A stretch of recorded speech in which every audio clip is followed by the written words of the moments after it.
Thanks for taking some time to speak with me.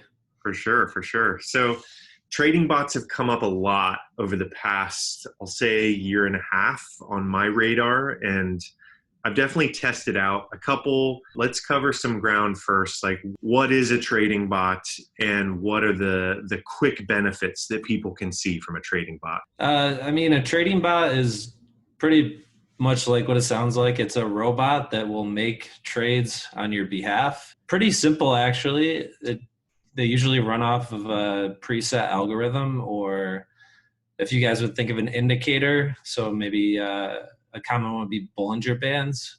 Yeah. It'll take that and take the user perspective of how you would trade. So if the price went underneath a Bollinger Band, then you would look to make a buy.